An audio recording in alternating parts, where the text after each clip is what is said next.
Hey, good afternoon, everybody. The Thinking Medic here. So, in today's post, our Wednesday Caring for the Provider, I thought I would answer a direct message that I got from Rad Motto Medic 114.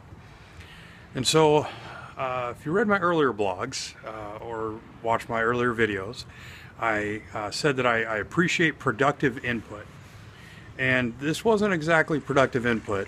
And so I kind of laughed because I've worked on an ambulance, and I know what it's like to work 24-hour shifts and 12-hour shifts back to back, and you get those, frequent flyer patients, and it's abdominal pain, and they can spill Dilaudid better than you can. And I get it. I know what it's like to come off of a late night shift, and based on the time that I got this direct message, I figured he was probably coming off a late night shift. But he asked, with a lot of expletives, who the fuck am I to be doing my Thinking Medic posts? And so, among other things. But so who am I? Well, I am somebody that got into patient care at 25. I was with a gal who was pregnant, and we had a little girl coming, and I needed to get my life together. So my uncle suggested that I look at getting into the fire service and becoming a volunteer fireman. I had a good job at the time, but it wasn't what I wanted to do. And so I became a volunteer firefighter, and I loved it. It became my true passion. I was a EMT that really loved the medical side of things, and so that's what I did. I went to medic school, worked at a hospital ER. I worked at AMR ambulance for a while and went to medic school, and then I got a full-time firefighter position with a fire department in North Idaho. And I thought my book was written. I thought I was done. And then after doing that for a few years, I got a job as a flight paramedic, and I loved it. I did both for a while, for about a year, and it was just too much.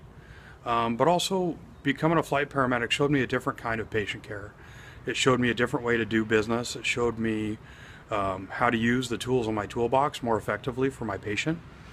And so all of a sudden, I found myself becoming more of a thinking medic, someone who realized that people did not fit into boxes, that we weren't baking cakes out there, and that people aren't recipes. And just because you have a patient who is having chest pain, not every patient gets 2 cups of sugar and oxygen and IV and nitro and flour and a cube of butter. It's not every patient is like that.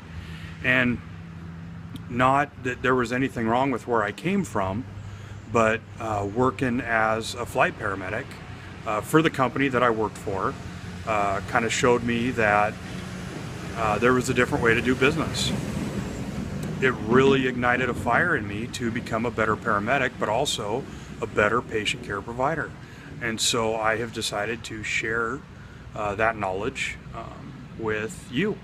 And I agree that I'm not the most qualified person, but I do have some valid points. And I also encourage the feedback because I think you can give me a lot of information to help me be a better patient care provider. And so I encourage any of you that want to get in front of a camera and share your wisdom and your knowledge to do it, or to get behind a keyboard and leave out certain words and share with me, because I don't know it all, but every time I go on shift, I sure try to learn something, and I take each patient as a human being, because that's what our job is.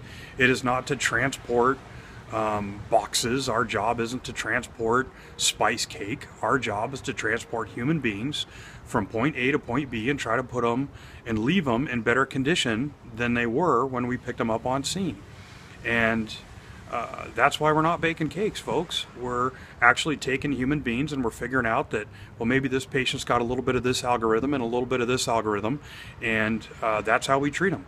And if you don't understand how a medication fixes a patient, do some research and utilize it.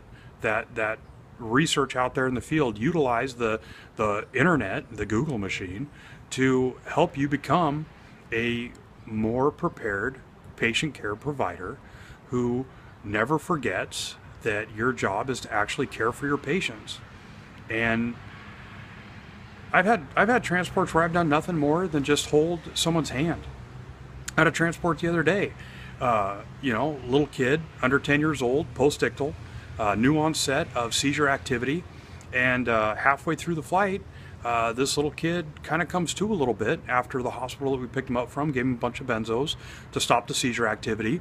And for about the last 20 minutes of the flight, this kid was still out of it, but when I went to check a blood glucose to give to the receiving hospital, he held my hand and I held his hand the rest of the flight. And sometimes that's all we do, is just let that patient know that there's somebody in the world that cares about them, somebody in the world that is willing to treat them like a human being, and that we transport them from one place to another to a higher level of care to get the treatment that they need.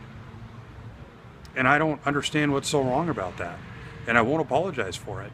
And so I thank you very much for watching this, and if I'm a little pissed off, well, I think that's a good thing, because I take passion in my work, I take great pride in my work, and it's, I've said it before, we pick up somebody on scene, what do? We sit there and we bleed for them, and we sweat for them, and we invest our heart and our souls on our patient, and we do everything that we can for them, and that's a selfless act. And so that shouldn't change when we've had a few years under our belt and we're maybe a little calloused. It shouldn't change.